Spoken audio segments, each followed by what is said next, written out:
there's anything out there to find, Seth will find it. It's unbelievable, which is good for us. It's a huge part of the game. I've popped in there during the week every once in a while, and Seth has showed me a picture, like a still picture of a film of someone we're playing, and it's like so evident by the helmets of the linemen, like where they're going. He's like, I can tell you this play right now. Like our linebackers are like, they're calling the plays out, and they are playing fast, which is not good for an offense. Like you want to get linebackers moving sideways, not downhill.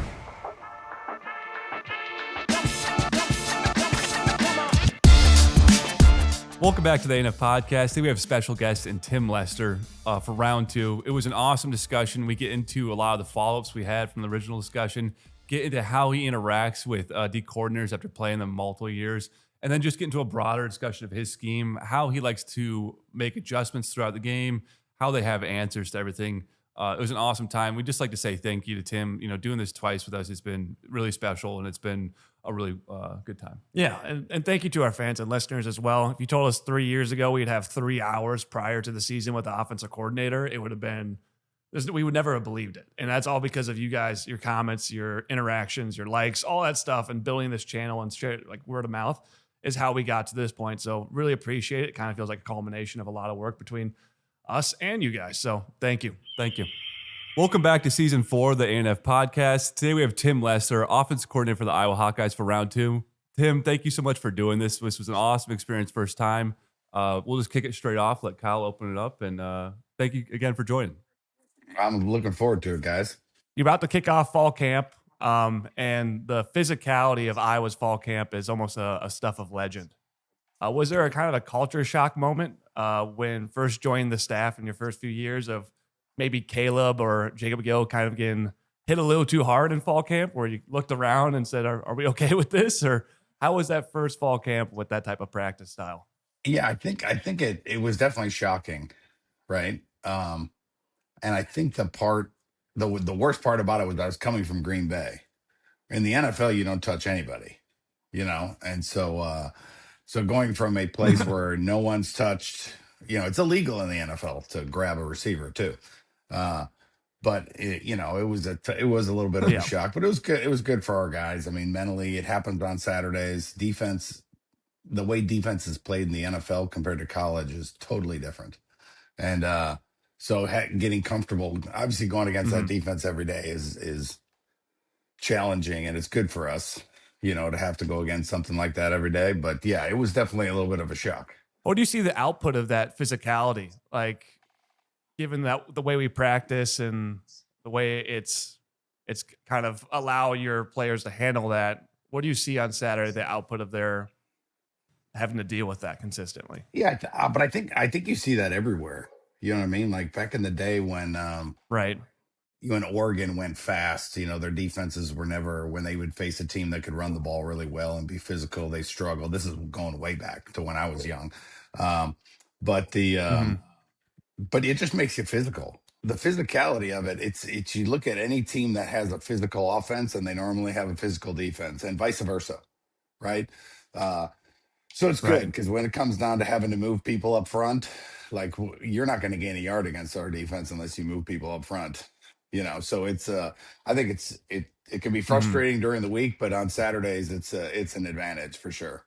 So one of the things we want to get into is how do you guys deal with zone and man traps? So I think about it from like an offensive coordinator perspective. When teams are in too high looks or man-to-man looks, you know there's almost like limitless potential for where they're going to drop guys in the zone. They can sit down, squat corners. They can drop DNs. How do you approach that from an offensive coordinator perspective? And then how do you coach that into your QB, saying like, here's what they can do, but you know, you don't want to give them to a point where they're stone footed, you know, they can't act. How do you manage those two sides of that? It's hard, you know, because it depends. It really depends on the numbers, you know, of how often they do certain things. You know, you always got to show them the looks that they're going to see. My biggest thing though is I want to talk through it in the meeting. I might show it to them once. I'm a big believer in hitting the fastball, right? Like if you know the pitcher, the fastball pitcher, you got to hit it, right? So most of the time in practice, I'll give them the top two looks. Like if we get this look we better be ready to hit it, and we'll survive the trap corner or the drop end if it's something they don't do often, right?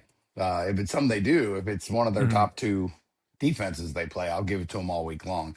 Um, but there's a lot of different coaches. It's funny that way because every coach is different.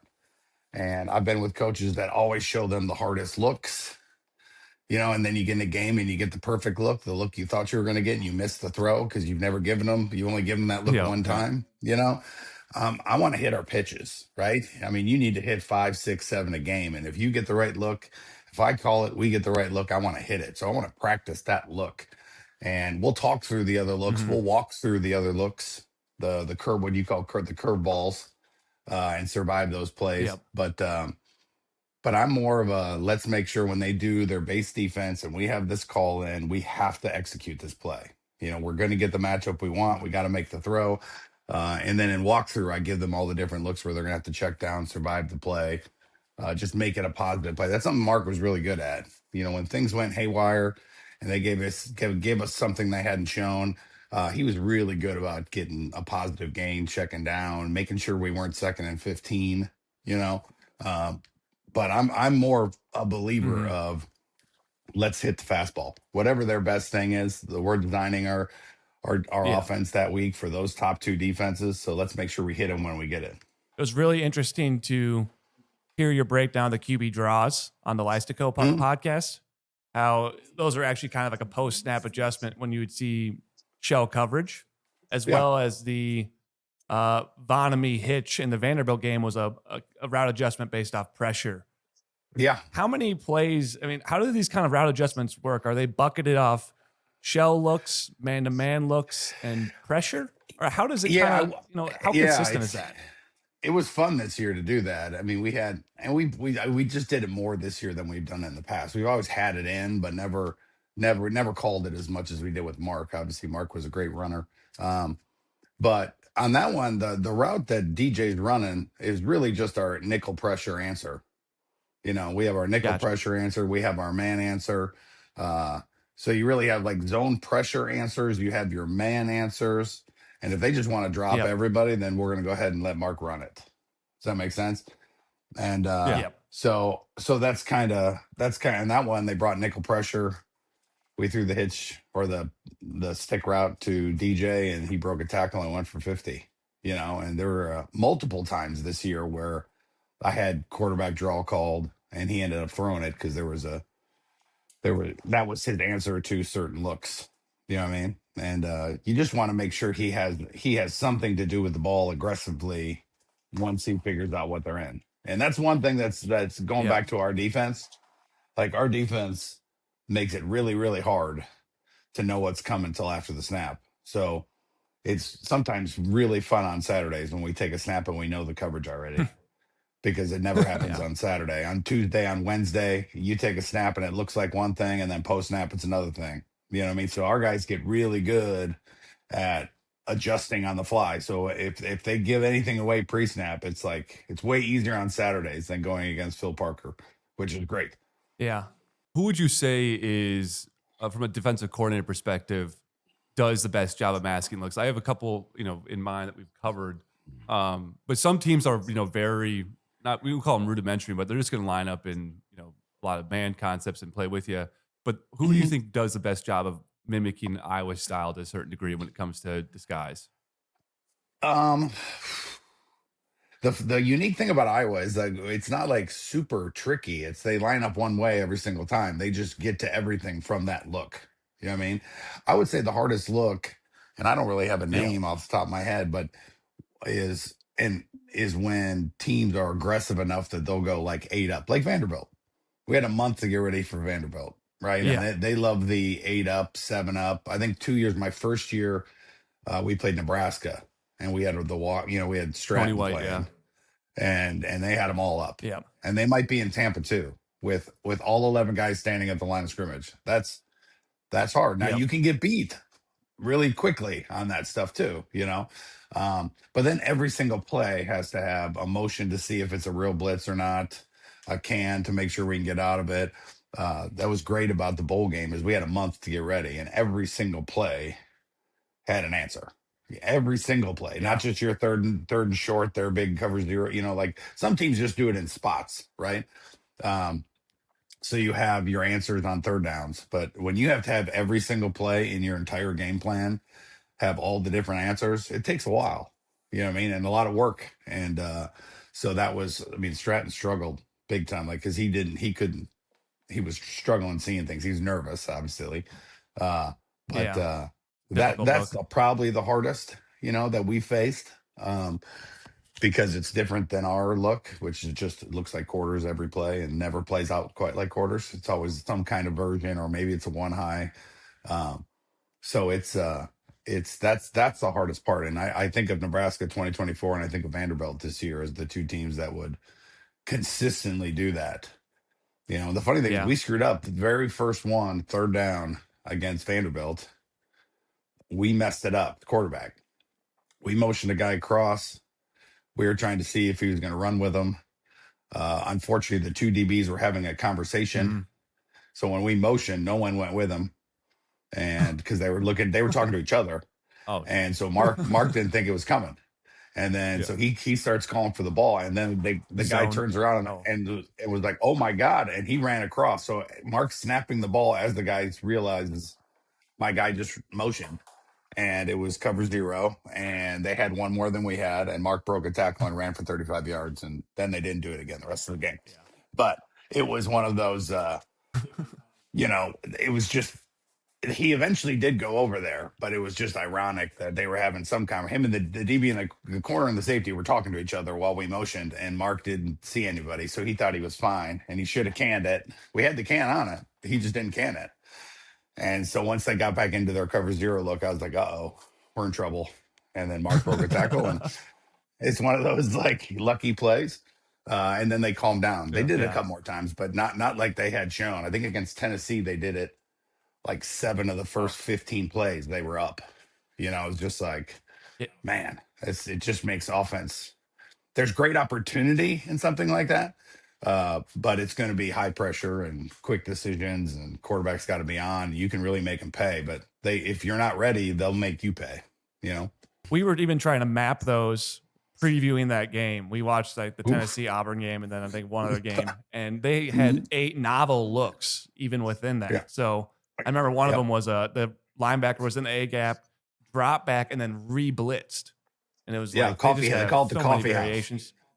Yeah, the old coffee house blitz. Yeah, the coffee house blitz. Yes, where you act like you're dropping and then you add on. There's some. The thing about it is we could at least know whether it was coming. Now, which blitz is coming?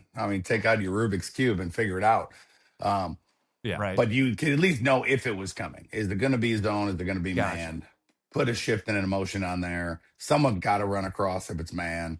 If it's zone, they won't run across, and then you have a pretty good. So it doesn't mean they can't. There's ways, but it's that's always a big pain going into a game like that. That's why I say it all the time. But yeah, it was great that it was a bowl game. We practiced for 3 weeks and we got to run through those plays over and over. Yeah. If we only had 3 days to get ready, it would have been a lot harder. Well, I'd love to move back into. We talked QB kind of development last episode. You mentioned footwork was the big focus.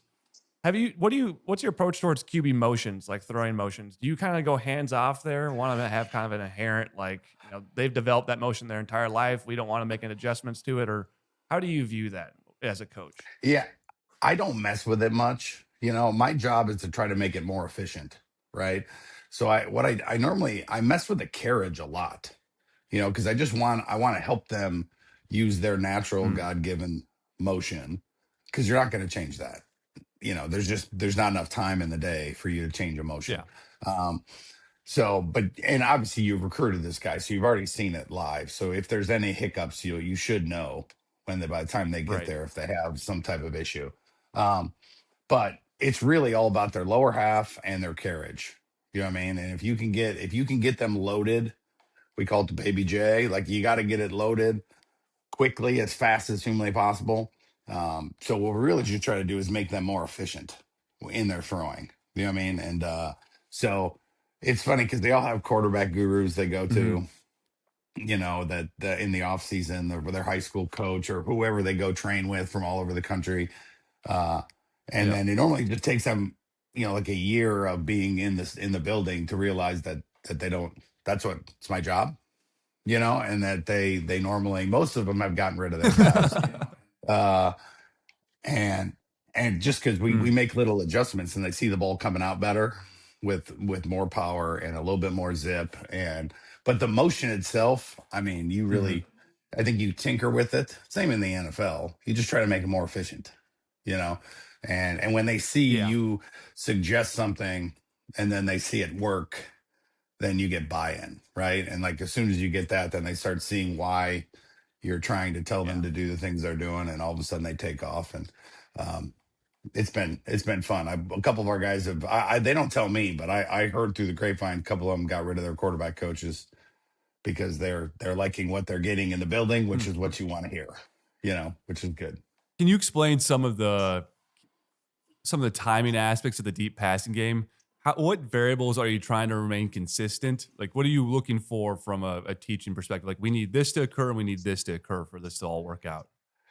Yeah, I think that the two major, because there's so many things that can happen 3 seconds into a play, right? Like the average 7-step play pass drop should be released in 3.1 seconds, right? So it's a long play, before you even get rid of the ball. So the number one thing is launch point. Like the quarterback's launch point's got to be consistent with the protection to give them time to hold the ball for 3.1 seconds before they get rid of the ball. And then the second part is just the angle and aiming points for the receivers, right? And you can't make them hard and fast. Like when you're running a high cross, I mean, you're trying to hit 15 yards in the middle of the field, and then you're trying to hit 25 yards on the far sideline. But that has to be adjusted. I mean, if there's someone back there, you might have to flatten it out. And if someone's low, you might have to take it a little thinner, So there has to be we have to know where the starting point is and then let them react from there, But I would say, and then there's every kind of post known to man. I mean, there's a blazer, there's a post, there's a pylon post, there's the field post. And those all have just different landmarks of where you're going because of the things we're putting around you. Can you go to the middle field? Can you not? Can you go all the way across the field? Can you not? And that takes time. That takes time, and the aiming point's got to be right because the quarterback has his back turned for a good 2.5 seconds of that play. So when we pop up, we got to have a pretty good idea of where you're going to be so we can find you and deliver that ball. And we've had some success with high crosses. I know at Rutgers we hit that a couple times. We've hit it. That's probably the one we've hit the most. But we've been repping it since day one because it is the one thing that takes the longest to get the timing with the receiver and the quarterback. And we've had 3 different quarterbacks that are more than that. First year we had 4 just alone.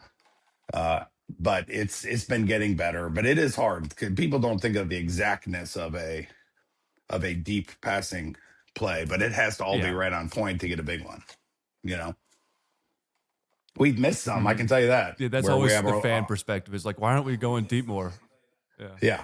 It takes. I mean, we've missed some where, our launch point will be wrong. It's happened. I can think of 2 off the top of my head where if our launch point was right for the quarterback, we have a guy running wide open down the field.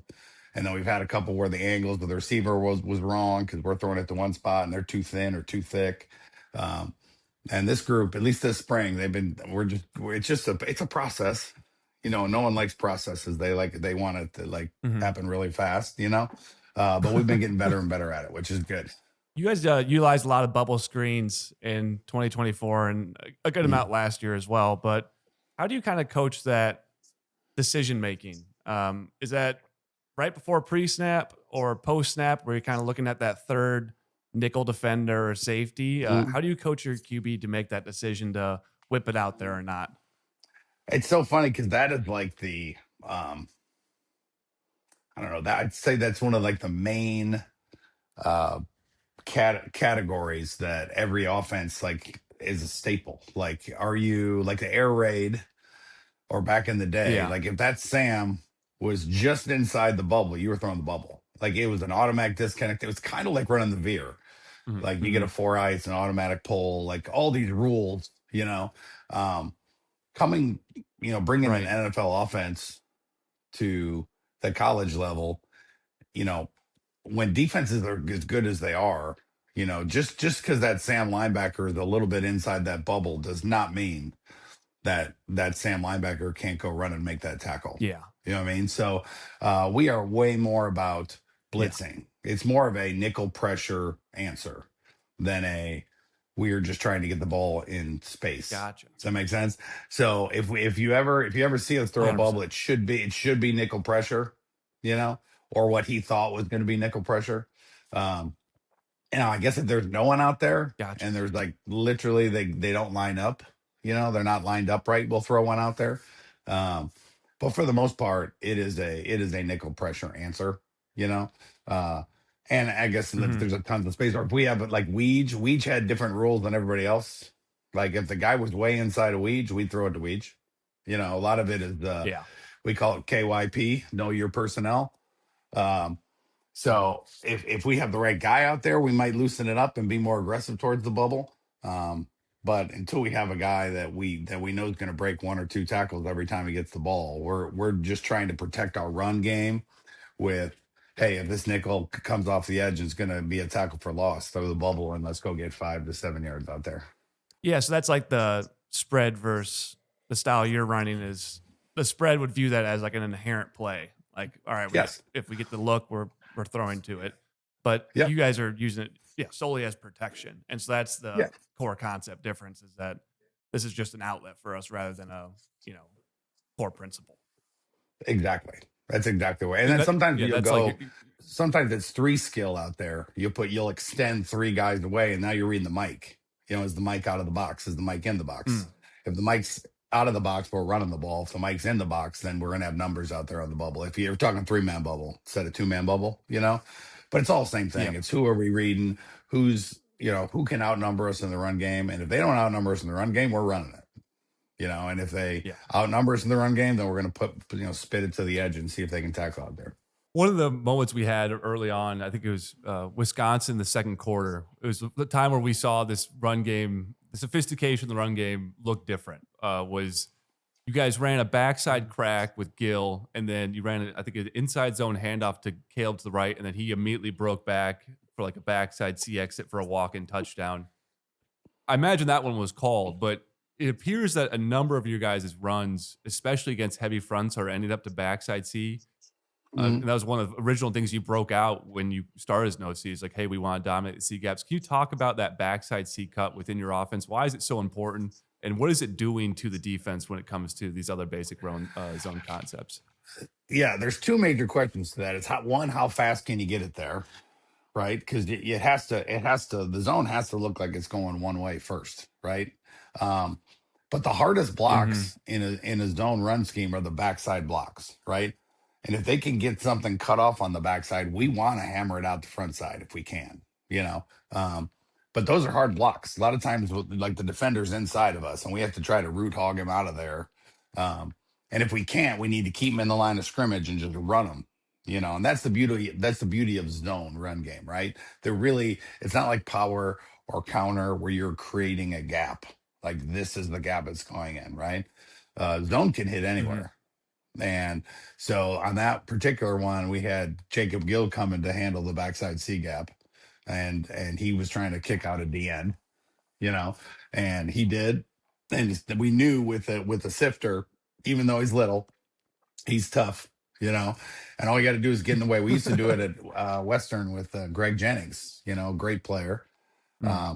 And just keep getting the guy's way, because we know that gap's going to be created, because that's the only one that has great leverage, because he's coming across the ball. He's already inside out on the guy, so he knows, he has confidence. We didn't get the backside B gap hooked on that one, so we washed him by, and Caleb knew it.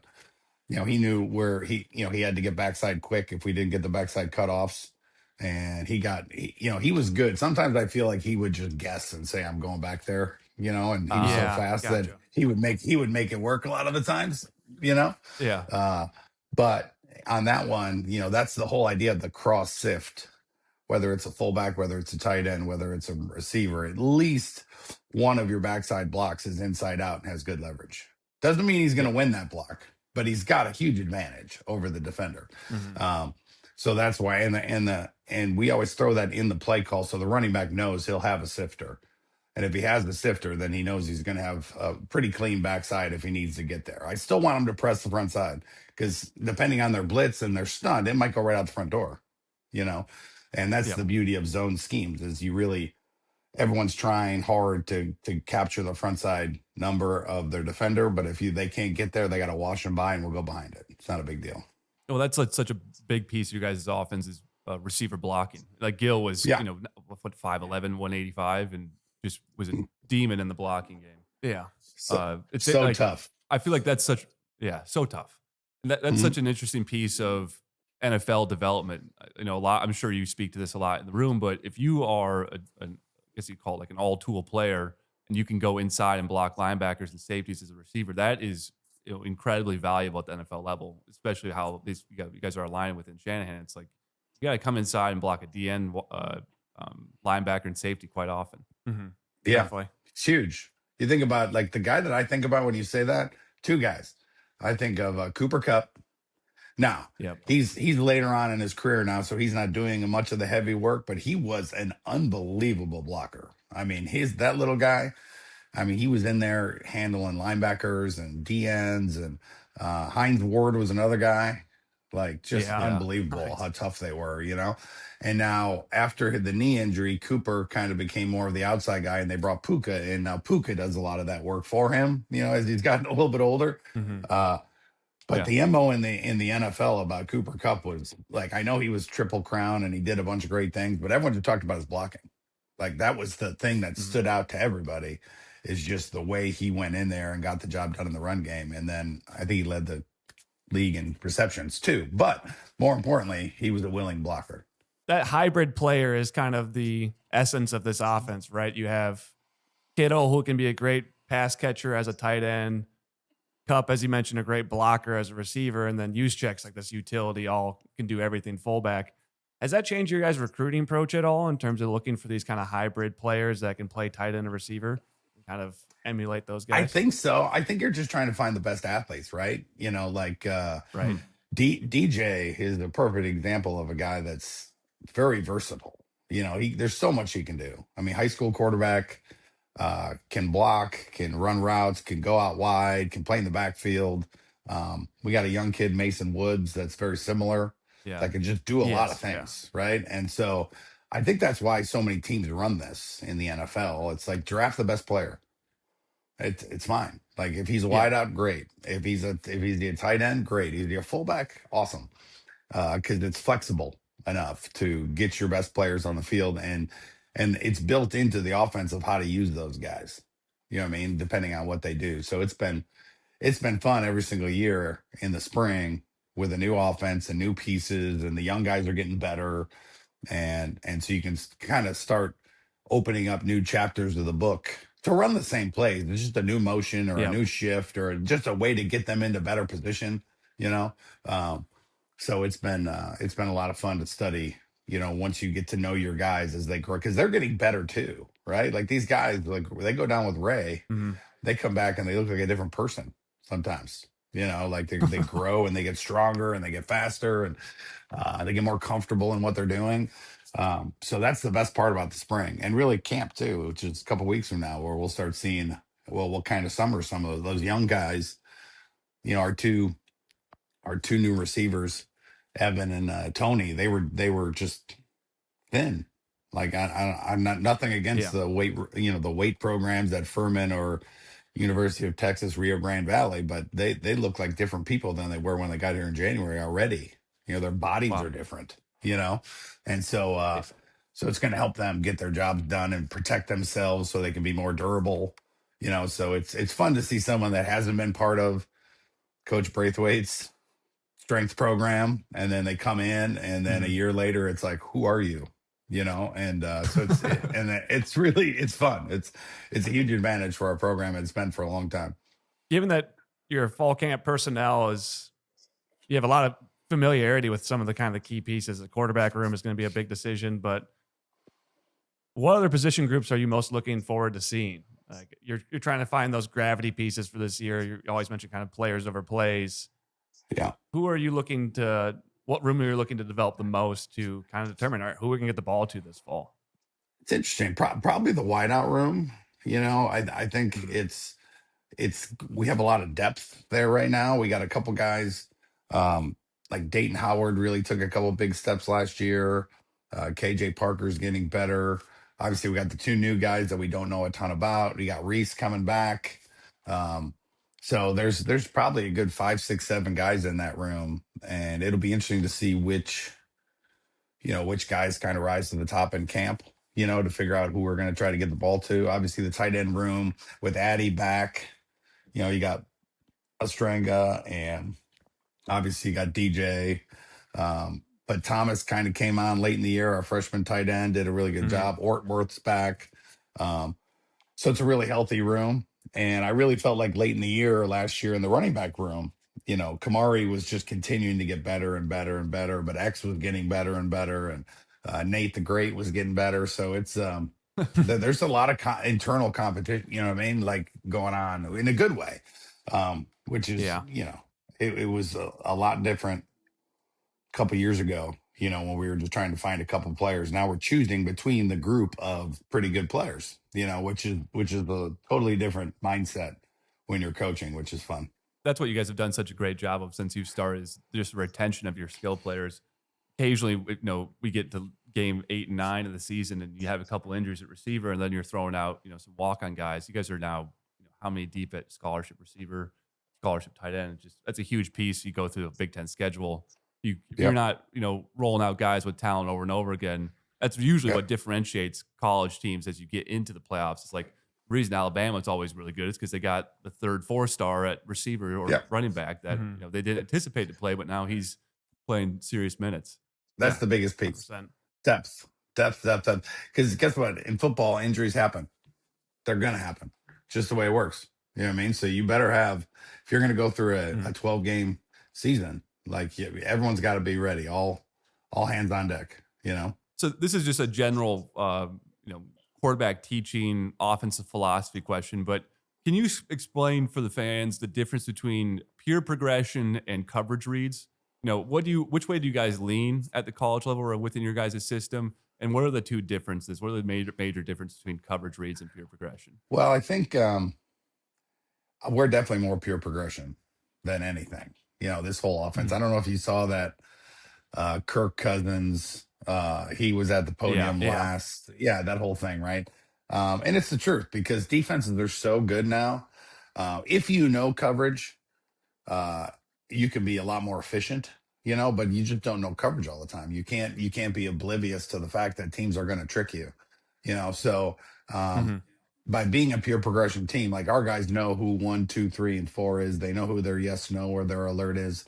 But if they know coverage, they know what's going to stop one from getting open. It's going to be one high zone coverage. So as they're dropping back, they see one high zone coverage. They know one's dead. They're on to 2, right? If before the snap, they know they're one high zone coverage, then we're already done with 1. We're already going to start on 2. We're still going to look at 1 just to move the defense a little bit, but then we're going to get to 2, 3 really fast. So I think that's why you have to be pure progression in this day and age, because teams are doing such a good job of disguising. And as long as you're teaching your guys, because back in the day, it was like, hey, if there's 2 safeties, you're going to read the right side of the field. If there's 1 safety, you're going to read the left-hand side of the field. And we have maybe 1 or 2 of those.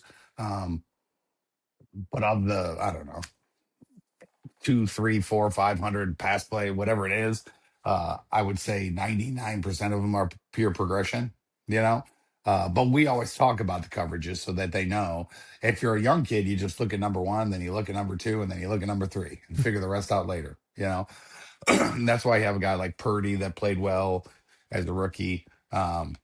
You've had some people play well as rookies because they could just 1, 2, 3, 4, 1, 2, 3, 4, 1, 2, 3, 4, just survive every play. And then as you get a little bit more skilled at reading coverage, then you're still going 1, 2, 3, 4, 5. But before you get the ball in your hand, you already know 1's dead. It's already like you saw the coverage. That's not going to be there. So I'm going to get to 2, 3, and maybe 4 and 5. And now you're really cooking when you're hitting 4 and 5. If you're, my job is to try to get 1 and 2 open. Like that's my job. Is the more there's times that we'll drop back and we'll go through a whole drive and it'll be the first read, And Mark would be like, that was a great one. I'm like, yeah, he was number one all the way down. And we got the right coverage on every play. And then when you have a guy that can get 2, 3, 4, now you're cooking, because now you're hard to stop, because you're just attacking their weakness every play. And sometimes it's a check down, but check downs can go for 20 or 30 as well. So it's an extension of the run game sometimes. You have that helmet communication prior to the snap up until 15 seconds. What are the 3 things you're kind of bucketing information to your quarterback that's outside the play call? Obviously, you want your quarterback to discern certain things, but what information are you communicating to them during that time period? And how hard is it to move on to that next play rather than talk about the play that just occurred? Hey, you missed that guy. We just I normally don't even try to talk about the previous play. I'm normally just talking about the situation we're in. It's one of the reasons we use a wristband, right? I don't want to have to read the entire play to them. So what I normally lead off with I'll lead off with personnel, so all the coaches can get their people in there that they want. And then I will tell him the play, like, hey, we're going to run Aggie here, or we're going to run, Wigan Penn, or whatever the heck it is. I'm going to say it to him so he can immediately lock the play in his head before I give him the wristband number, so I'm always telling him, hey, we're going with this. Make sure you get your launch point right, or what if there's any issue that I think, I'm telling him before I give him the number. And then I'll be like, all right, card 25, you know what I mean? And then he'll step in, call it. And I don't want him to learn about the play when he's reading it. You know what I mean? I want him to already have the play in his head, so I will always say the name of the play, so it locks into his head, and then I'll give him the number so he can get the shift, the motion, and all that stuff correct. But just trying to get them, and they seem to like just knowing what we're running immediately, so that way if they want to say something to somebody in the huddle when they're reading it, they can kind of look up and tell the whatever receiver, like, hey, make sure you're thin here, and then read the play. And then we break the huddle at about 20. I think we averaged 21, 22 seconds this year, something like that. I really don't use the last 6 seconds unless I need it. Like, hey, watch out for the corner blitz, or watch if there's something that worries me. And I've really never used it. Yeah. I used it one time this year and we scored. It was lucky, but we had the weirdest, what's the word? Chain of events that I've ever been a part of. Never seen an illegal punt in the Vanderbilt game. Like, I didn't know what the hell was, like, it was 45 seconds left in the half. Yeah. They punted the ball. Weege caught it. I'm like, okay, we're at the 45. Here's the field goal range. I got 4 plays. I got to get to here. And all of a sudden there's a flag down. And then they move the ball down 40 yards. Now we're in the red zone on the 20-yard line, left hash. So I call a play. And then they move it to the right hash on the 9. And I got the wrong play called. So I mean, this is my 3rd play call now, right? And because I'm like, what is going on? What is this penalty? And why it was started? I didn't know if it was the spot foul from where he kicked it, or it went back to the other hash, and we're on the 9-yard line. Yeah. And I literally just called the play. I looked down. I called the first play I could find. I called it. It was not a good play call, but it had a fade to Reese in it. And I literally just told Mark, just throw the fade to Reese. Just give him, because I had him running a bank post. And we got to the line of scrimmage, and I said, just give him a fade and throw him a fade. Like, do not get tackled inbounds here.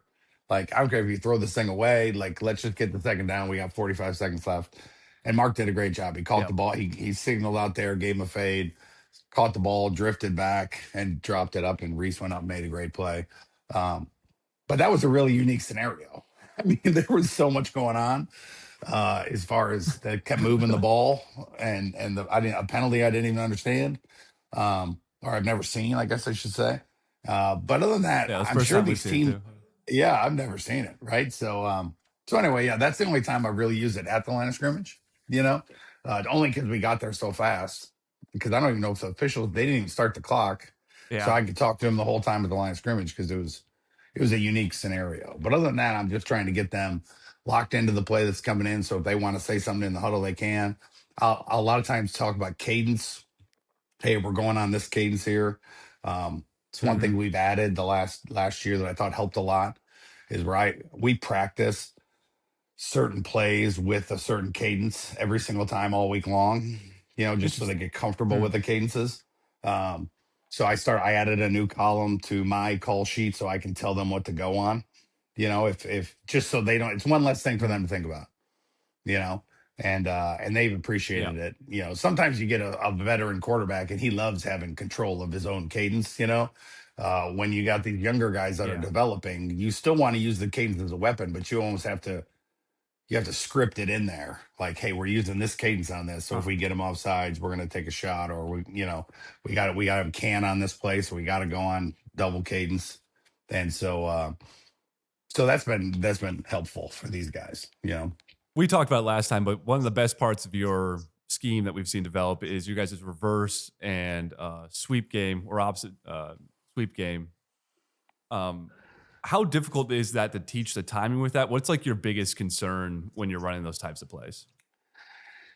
It's really, it's that timing, right? Because it's the quarterback has a lot to look at because we have run plays called. Now the reverse, every one of those plays has either a can to get us out of it, or it's two plays called, and the quarterback can either hand the jet sweep or hand the stretch the other direction. You know what I mean?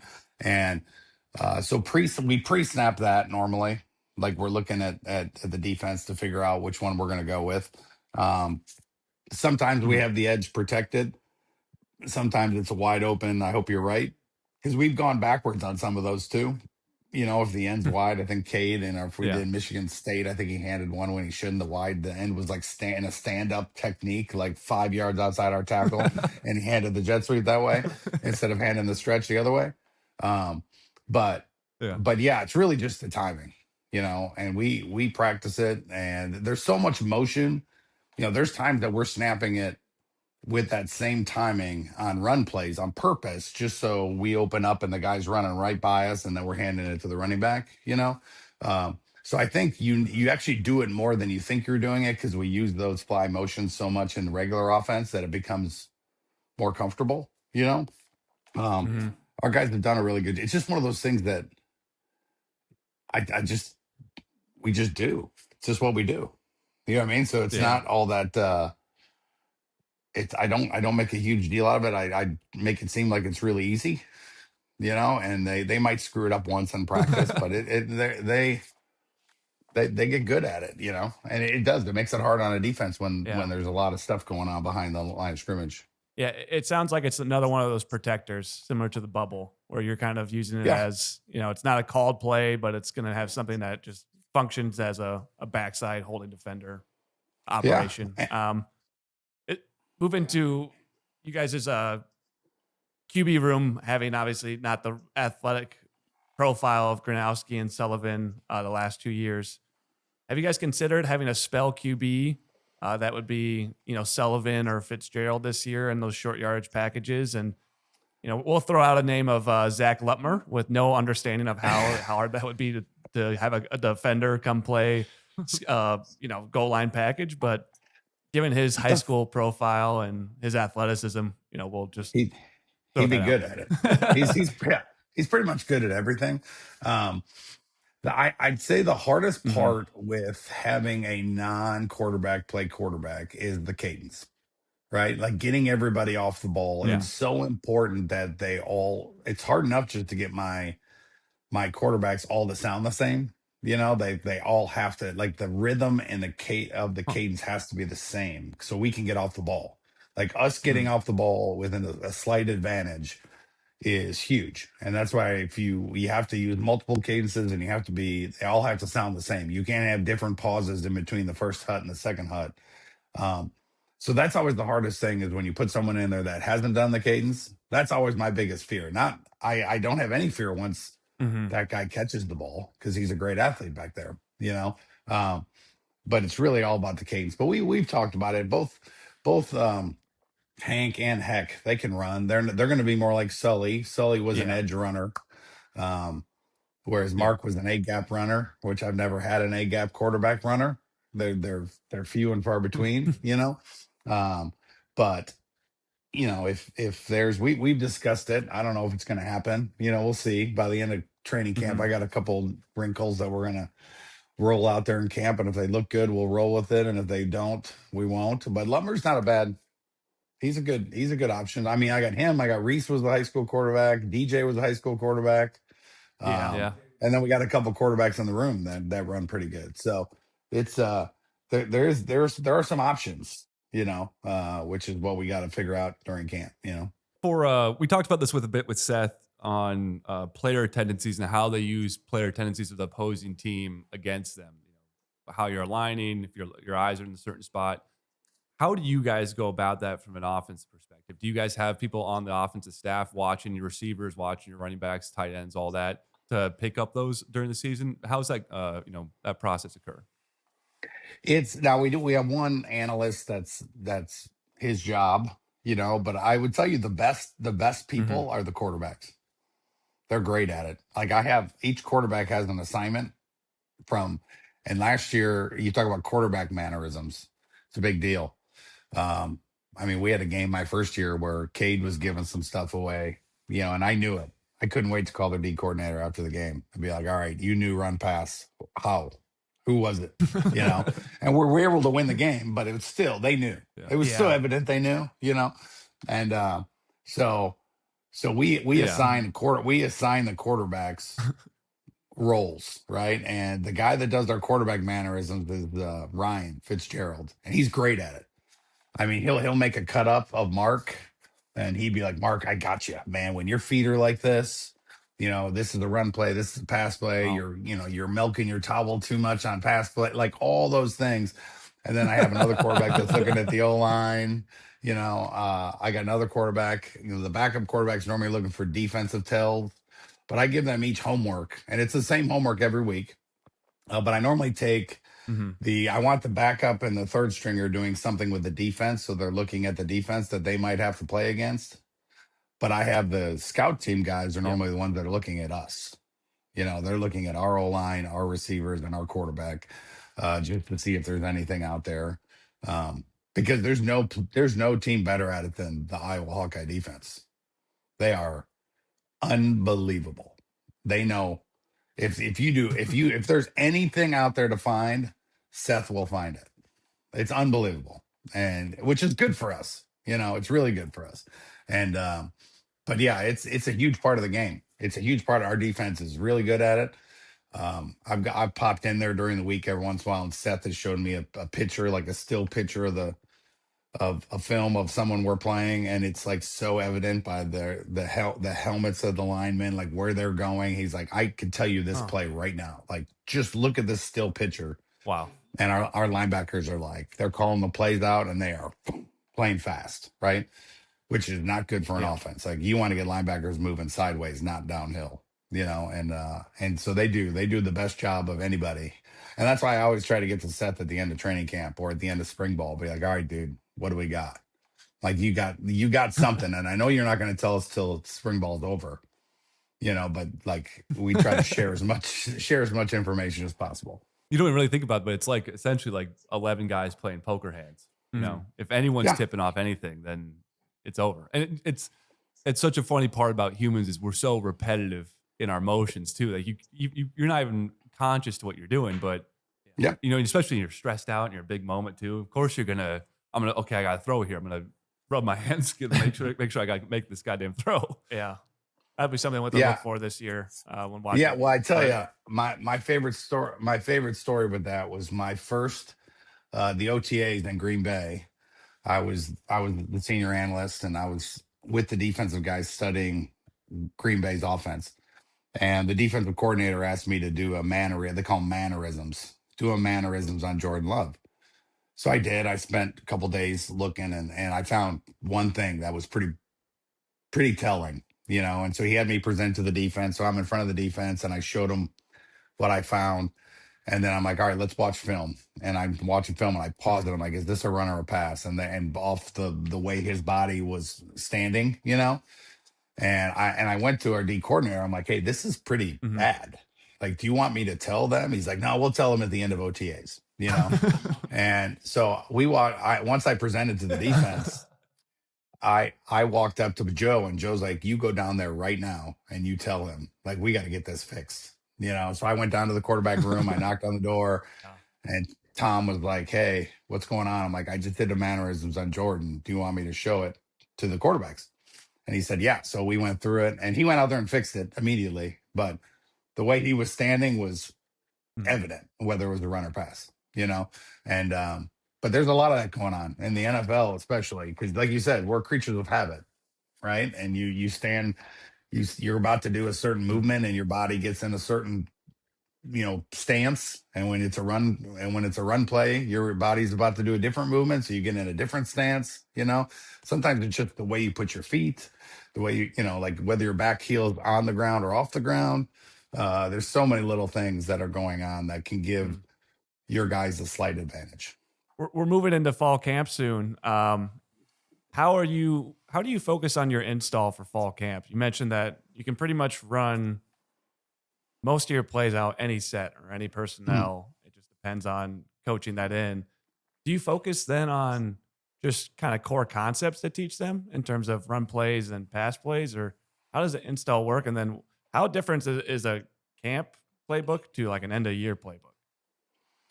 It's a good question. I'd say each day at camp, each practice, we go in with about 50 plays, right around 40 to 50, that are oiled up, Wow. ready to go on the wristband.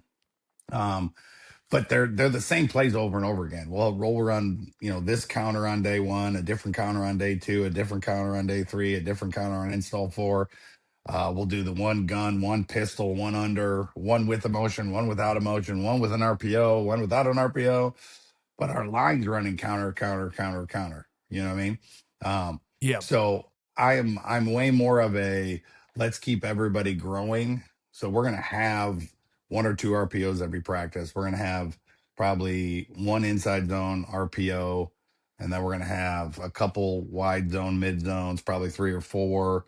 We'll have a duo scheme, 2 counters, a jet sweep, and a pin and pull.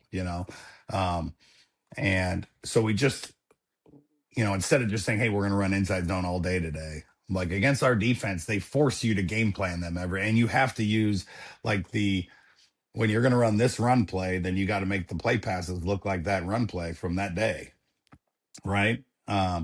And then, so you have to kind of tie everything together and say, all right, if we're going to run these run plays, then these are our play passes for the day. The routes are the routes. What I mean? We're running the same routes on all of them. It's just which play pass are we using? Because you can't run the same play twice against our defense and get it to work.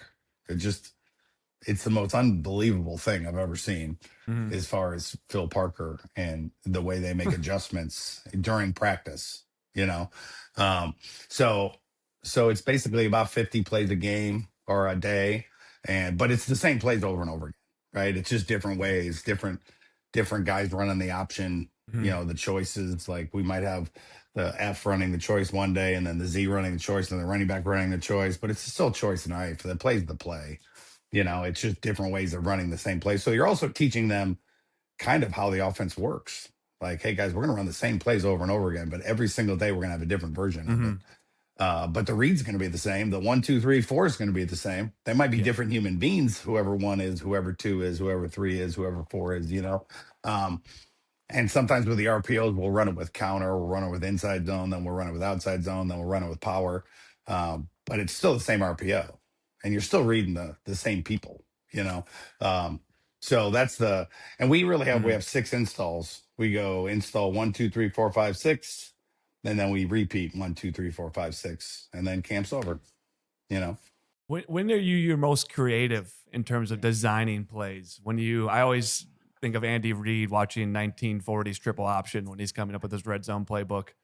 When do you have those moments? Is it right now in July when you're at the cabin, or is it like a Sunday after a loss where we needed that aspect?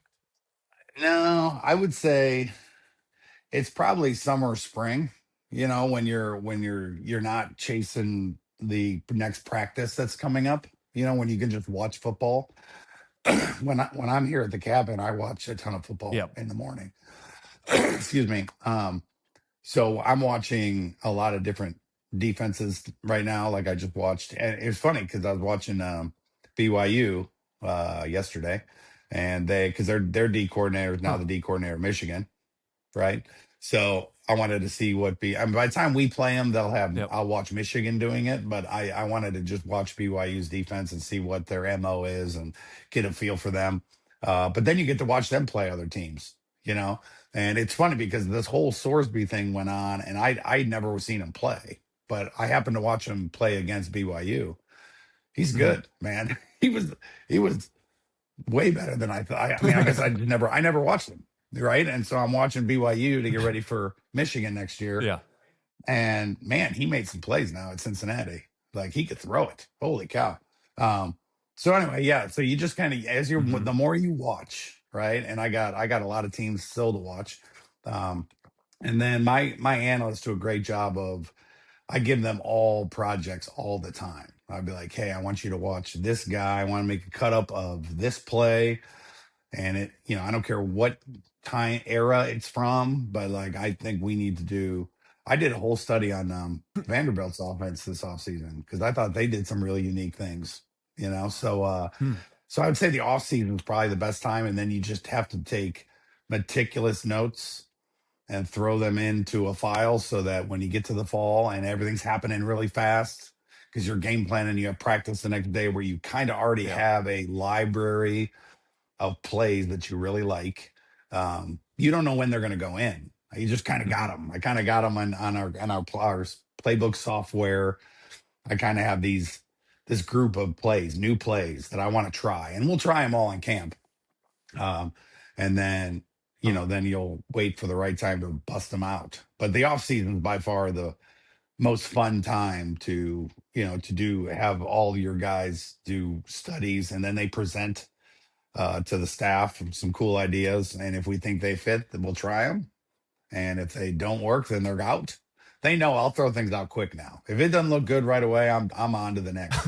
Doesn't mean it's a bad play. It just means we didn't execute it very well.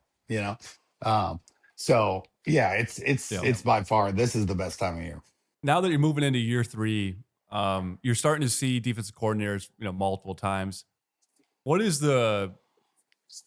How much do D coordinators evolve from year to year? Are you seeing them change dramatically, or is it usually a lot of the same pictures, a lot of the same timing and stuff?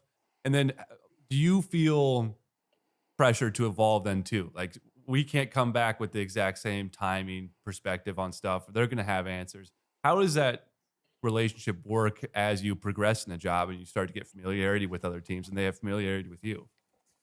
Yeah, it's a good question because I know people have that same frustration with Phil Parker. When I run into other offensive coordinators, it kills them because you see it and you come in with a new plan every year and Phil has an answer. You know what I mean? Yeah. So it's if we play a team again, we'll always include our previous game. If it's the same D coordinator, we'll include our previous game in the cut-ups, and if we think the same play works again, we'll run it. I mean, it doesn't matter to me, but you're always evolving and changing things. But that's what's unique about this year is we got a lot of new, Michigan's got a new D coordinator. Ohio State, I haven't gone against Patricia yet. There's a new offensive coordinator or defensive coordinator at Illinois, came from Montana. And I heard they run some unique stuff. The Walters guy who was at Illinois that ended up being the head coach at Purdue is now at Washington. Purdue. Yeah. So that's one of the things I'm doing here because they're, and not that you're going to like make a whole game plan, but you kind of want to have an idea of what's coming. And when you face the same guy over and over again, you have a lot more information. So I'm kind of trying to use this time. And we made cut-ups of all those teams so all our coaches could watch these new D coordinators that we haven't faced before. Because we have a lot of new this year, which is unique, because normally you have, especially when you're always playing Wisconsin and you have very similar opponents, you end up playing the same guy over and over again. But this year seems to be a super unique year as far as facing a lot of new, not a lot of new schemes. It's just the way they call it. Like, what do they do on third down? Mm-hmm. Because some teams are totally different. Even Iowa State, they're brand new, right? So we're watching Washington State, trying to get ready for that Yeah. one. So some teams are, are they aggressive on third down? Are they passive on third down? What are they on first and second down? I think the only thing that really changes with D coordinators, sometimes they can, they're still, it's no different than what you said about the mannerisms. Like, if it's a fourth down to win the game, like, they're going to call the same thing. Like, that's not going to change. Their DNA is not going to change. So I just need to study what they like to do in those situations. And then in the fall, we'll have their 3 previous games we'll watch to make sure it fits, but all I do is make a page of bullet points of the things that I think is part of their DNA, which is exactly what I did in Green Bay, which is get to know the play caller, because they normally don't change much. Yeah. Mm-hmm.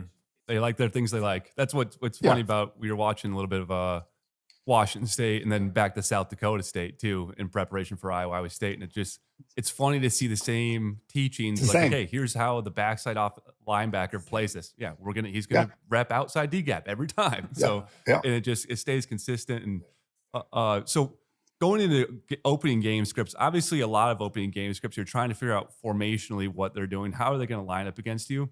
What are you looking for from a player interaction perspective? Like, what piece of it you're like, oh, I didn't realize we're gonna have such an advantage at right tackle against the end. Like, what's like your first thing you're looking at from just an interaction between the two players in that opening game? I think like you said, the biggest thing is getting your questions answered. Like, what are they going to do in empty? Mm-hmm. How are they going to adjust to this shift or motion? If we know, no big deal. But if we don't know, we sure as heck want to know in the first 15 plays. We want to get our questions answered, right? And you never go straight through the 15, because there's third downs thrown in the middle there, so you'll go first play, second play, have to get to and then you might get in the red zone and be totally off the opening script and come back to it. I always talk about with my first year going to Minnesota, we were at halftime and I wasn't through my opening script. I mean, it was unbelievable. Wow. Like, it was just the weirdest game I've ever been a part of. And then we got settled in the second half and we got it going. But I think it's any answer you want. And then if I want to get them, I want to make the defense run. Like, that's the biggest thing. This whole offense is about making them cover every blade of grass. So whether it's a bubble screen, a pin and pull, a boot right, throwback screen left, like, you want to get them moving. Like, we got to get those big dudes tired. And we start right away. You'll notice a lot of like the downhill, like A gap runs, we'll mix those in. But as the game goes on, once people get tired, like, those runs are even better, whereas the zone runs are good early, so not that we don't do both, we do. But in my mentality wise, like, I want to see what they're going to do. I want to see their checks. Do they have a bunch check? Let's figure it out. Do they have an empty check? Let's figure it out. And it doesn't mean that won't change, but a lot of teams, when you run a lot of formations like we do, you got to get to know their checks. We show people more condensed splits than anybody. And if they have checks, we need to see them, so that way we can build off. I can call a better game the rest of the game once I know what their checks are. If they have checks, they might have multiple checks, but when you give them really unique stuff, you kind of want to get it out there and see how they're going to play it. And you also get a feel for what their MO is. Like, are they going to change at all? If we thought they were a big 2-high team, are they playing a ton of 1-high in the opening drive? Like, is there things we need to, in between series, make some adjustments? So I just think there's so much information gathering early on in a game, so that the next 3 quarters can be called better, so it's always fun when, everyone picks their favorite plays, the plays that we've had most success with, that we look comfortable with all week. And then I'll normally drop in I need to get this answer in between those plays, like, hey, we need to get an empty, or we need to be in bunch, or we need to be in 1x3 bunch. I want to see what they do to this motion. So we'll put it on just a normal run play early on before we have the cool play off of it, So it's a lot of information gathering, which is fun. And it's great when you go down and score too, but really, it's really all about information, how have you managed? Kinnick can have these kind of powder keg moments. Like I think of Minnesota this year, where you guys jumped all over them, and the crowd's going crazy, and the emotions there. How do you control yourself and not kind of get caught up in that, and then wanting to kind of twist the dagger or call that kill shot play? Is that something you have to deal with, or are you able to manage that kind of? No, I think steady I've just approach? done it. Yeah, I think I've done it long enough that I really the biggest thing for me is when you get in a situation like that, and we've had a couple of them this year. Um, it's like, what do you want to show? Right at this point, it was 35-0 in the middle of the second quarter Yeah. or whatever it is. Um, like I got all these plays that I want to run, but I can also run them next week, and we've practiced them and they're ready and they're oiled up. Yeah. And it's like, do you show them? And that's really the conversation we have is like, coach, how aggressive do you want to be here? Because we got plenty of bullets to use. But these bullets have already been repped and they're ready and they're oiled up. Or do you want to just, ride this thing out and just practice base offense, and which is what we normally do, is just try to continue to just run our offense and get our guys comfortable and try to get our twos in there and play a little bit. And, as opposed to just keep firing away, because those, you don't get a lot of practice time. You don't got a lot of reps. So if you have a play that you've been practicing and it looks really good and you're up by 4 touchdowns, we normally tend to hold on to them so we can have the next week, No, I think I wrap it up here, but we really appreciate your time, Tim. And I think we'll end on a personal note and kind of have you be a coach to us after, we really appreciate this conversation, but we're both young dads. I have a 22-month-old son, and Connor's got a 1-month-old daughter. And we know that you're father of 4, correct? 4 boys. Yep. 4 boys. Wow. Do you have any fatherly advice for some new dads? I think we'll end on that. Well, sleep when you can. Number 1, that would be the biggest thing. And then you're going to have to, if you have both boys, I have a girl. I have a boy. You have a girl. Okay. With boys, I can tell you this, that you're going to have to learn how to spackle walls. I don't know if you're a good spackler, but they're wild. I'm not. And it's enjoy it happens. Let me tell you, the one thing I can tell you is it happens really fast. Really fast. I got my oldest son's getting married this summer. And my second oldest is turning 17 in 5 days. And so it's goes fast. So enjoy the ride, man. It's awesome. There's nothing better in the world. Definitely can share that sentiment, and it's flying by. Got 1-month-old daughter, but she'll be 2 before we know it. Yeah, she'll be moving. Good luck to Liberty football this year too. Yeah, it's gonna be fun. It'll be they start the same time we do, so it'll be a lot of fun. Thanks, Tim. Go Hawks.